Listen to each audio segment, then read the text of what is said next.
شكرا يا ربي شكرا هديت قلبي شكرا نورت دربي شكرا شكرا يا ربي شكرا يا ربي شكرا هديت قلبي شكرا نورت دربي شكرا شكرا. السلام عليكم ورحمة الله وبركاته. أعوذ بالله من الشيطان الرجيم. بسم الله الرحمن الرحيم. الحمد لله رب العالمين. اللهم صل على سيدنا محمد وعلى آل سيدنا مولانا محمد. رب اشرح لي صدري ويسر لي أمري واحلل عقدة من لساني يفقهوا قولي. أعوذ بكلمات الله التامة من كل شيطان وهامة ومن كل عين لامة ولا حول ولا قوة إلا بالله العلي العظيم. ബഹുമാന്യരായ സഹോദര സഹോദരിമാരെ, നമ്മൾ സൂറത്തുൽ മുദ്ദസിറാണ് പഠിക്കുന്നത്. 11 മുതലുള്ള ആയത്തുകളാണ് നമ്മൾ പഠിച്ചുകൊണ്ടിരിക്കുന്നത്. ബിസ്മില്ലാഹിർ റഹ്മാനിർ റഹീം. ദർനി വമൻ ഖലഖതു വഹീദാ. നമ്മളിതിൻ്റെ ആശയമാണ് ഈ ആയത്ത് 11 മുതൽ 30 വരെയുള്ള ആയത്തുകളുടെ ആശയം അല്ലെങ്കിൽ അത് ഇറങ്ങാനുള്ള പശ്ചാത്തലമാണ് കഴിഞ്ഞ ക്ലാസ്സിൽ പറഞ്ഞുകൊണ്ടിരുന്നത്. അത് പറഞ്ഞതിന് ശേഷം ഇതിൻ്റെ അർത്ഥം വിശദമായി പഠിക്കാമെന്ന് നമ്മൾ പറഞ്ഞിരുന്നു. പല റിവായത്തുകളും ഇത് സംബന്ധമായി വന്നിട്ടുണ്ട്. വലീദ് ബിൻ മുഗീറയെ കുറിച്ചാണ് ഈ ആയത്ത് ഇറങ്ങിയത് എന്ന് നമ്മൾ പറഞ്ഞു. ദർനി, എന്നെ വിട്ടേക്കുക, വമൻ ഖലഖ്തു വഹീദ, ഞാൻ ഒറ്റക്ക് സൃഷ്ടിച്ച അവനെയും, അതായത് വലീദിനെയും. പരിശുദ്ധ ഖുർആനെ കുറിച്ച്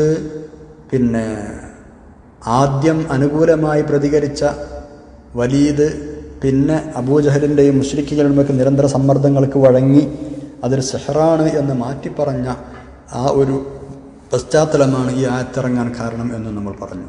വിവിധ റിവായത്തുകളിൽ ഈ വിഷയം വന്നിട്ടുണ്ട്.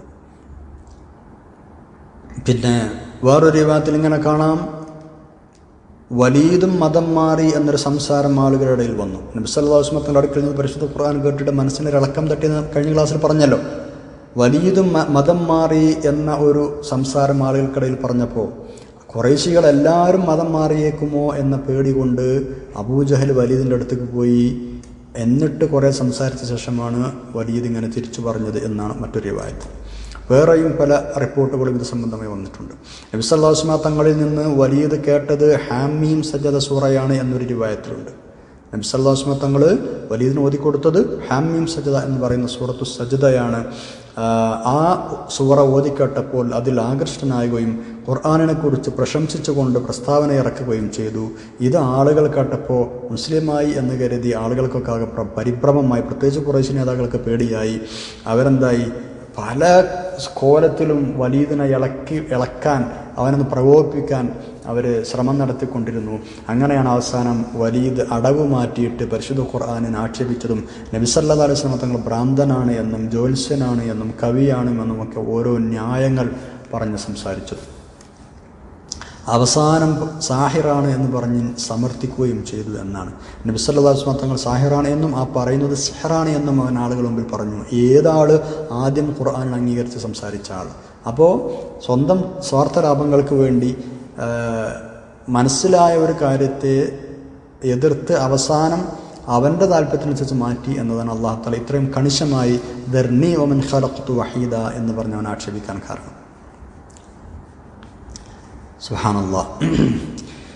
ഈ വലീദ് ആരാണ്? ഈ വലീദ് ഖുറൈശ് ഗോത്രത്തിലെ ബനൂ മഖ്സൂം ശാഖയിലെ വലിയ ഒരു പണക്കാരനാണ്, അല്ലെങ്കിൽ നേതാവാണ് വലീദ്. വലിയ പണക്കാരനാണ്. ഒരുപാട് കച്ചവടങ്ങളുണ്ട്, കൃഷിസ്ഥലങ്ങളുണ്ട്. അതുപോലെ തന്നെ മക്കയുടെയും ത്വായിഫിൻ്റെയും ഇടയിൽ പല സ്ഥലത്തും തോട്ടങ്ങളുണ്ട്, ആടുമാട് ഒട്ടകങ്ങളുണ്ട്, കുതിരകളുണ്ട്, അടിമകളുണ്ട്, വലിയ സമ്പത്തുകളുണ്ട്. അതുപോലെ തന്നെ എന്തിനും പോകുന്ന 8-10 മക്കളുണ്ടായിരുന്നു എന്നാണ്, ആൺമക്കൾ. 10 മക്കൾ എന്തിനും പോകുന്നവരുണ്ടായിരുന്നു. ആ മക്കളിൽ 3 ആളുകൾ മുസ്ലിമായിട്ടുണ്ട് കേട്ടോ. ഖാലിദ്, ഹിഷാം, ഉമാറത്ത് റളിയല്ലാഹു അൻഹും അജ്മഈൻ. ഇവർ 3 പേർ മുസ്ലിമുകളാണ്, സ്വഹാബികളാണ്. ഏതായാലും ഭയങ്കര ധനികനാണ്, നേതാവാണ്. നല്ല സുഖലോലുപതയോടെയാണ് ഇദ്ദേഹം ജീവിച്ചിരുന്നത്. എന്ന് പറഞ്ഞാൽ വലിയ പ്രശസ്തിയുള്ള ആളാണ്, വലിയ പേരുള്ള ആളാണ്. ആളുകൾക്കിടയിലുള്ള ഇദ്ദേഹത്തിൻ്റെ സ്ഥാനം കൊണ്ട്, അതിനും പ്രശസ്തി കൊണ്ട് ഇദ്ദേഹത്തെ ആളുകൾ റൈഹാനത്ത് ഖുറൈശ് എന്ന് വിളിച്ചിരുന്നു എന്ന് കാണാം. റൈഹാനത്ത് ഖുറൈശ്, ഖുറൈശികളുടെ വാസനച്ചെടി എന്ന് വേണമെങ്കിൽ നമുക്കതിന് മലയാളത്തിൽ അർത്ഥം പറയാം. റൈഹാന എന്ന് പറഞ്ഞാൽ നല്ല സുഗന്ധമുള്ളൊരു പുഷ്പമാണല്ലോ, പൂവാണല്ലോ. അപ്പോൾ നേതാവാണ്, എല്ലാ ആളുകൾക്കും നല്ല പേരാണ്, എല്ലാവരുടെ നല്ല സ്ഥാനമാണ് എന്നത് സൂചിപ്പിക്കാൻ വേണ്ടി റൈഹാനത്ത് ഖുറൈശ് എന്ന വരീതിനെക്കുറിച്ച് പറഞ്ഞിരുന്നു എന്നാണ്. ഖുറൈശികളുടെ വാസനച്ചെടി, ഇങ്ങനൊരു പേര് റൈഹാനത്ത് ഖുറൈശ് എന്ന് ആളുകൾ അദ്ദേഹത്തിന് വെച്ചു കൊടുത്തിരുന്നു.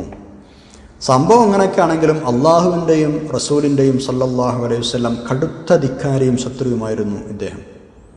ഭയങ്കര ശത്രുതയായിരുന്നു എന്നാണ്.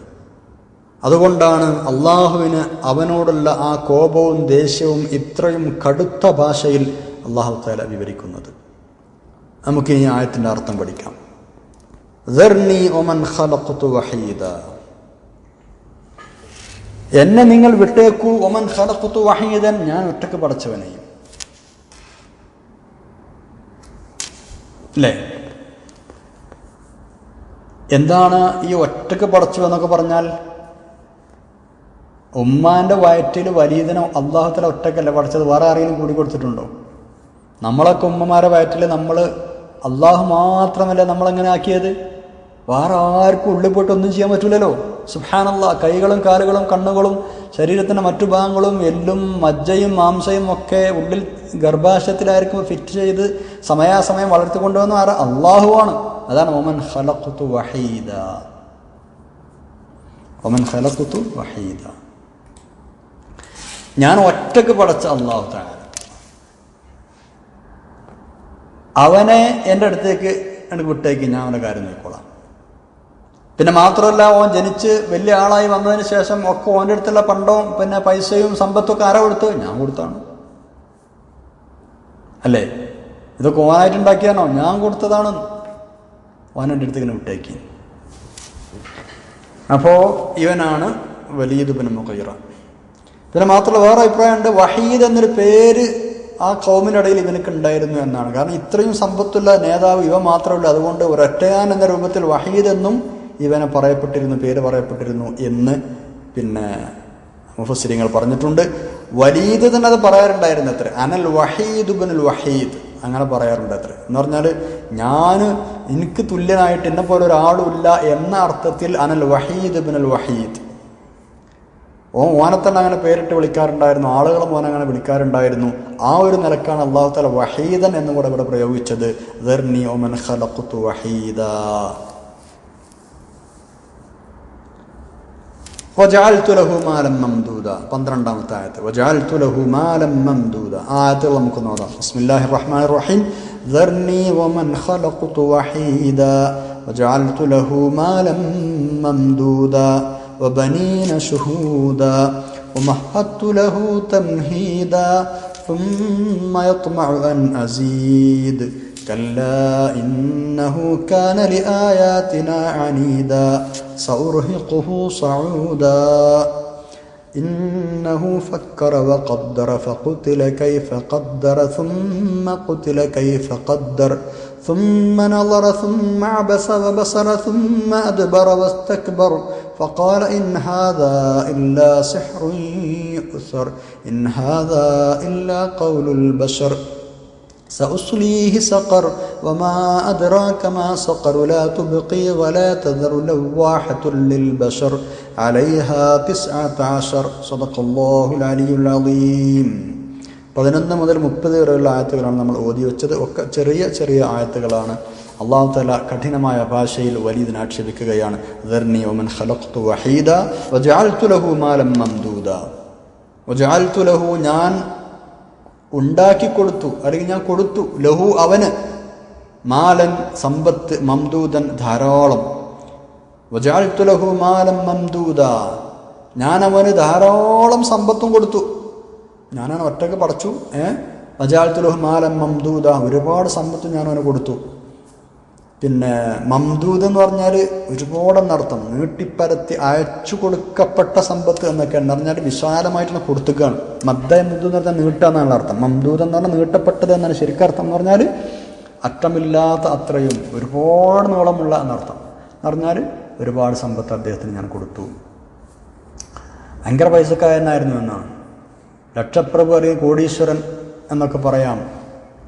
നമ്മൾ നേരത്തെ പറഞ്ഞതുപോലെ മക്കയുടെയും തായിഫിൻ്റെയും ഇടയിൽ ഒരുപാട് ആടുകളും മാടുകളും ഒട്ടകങ്ങളും തോട്ടങ്ങളും അടിമകളും ഒക്കെയുള്ള വലിയ പണക്കാരനായിരുന്നു. എന്താണ് പറയുക, ധനികനായിരുന്നു, നേതാവായിരുന്നു.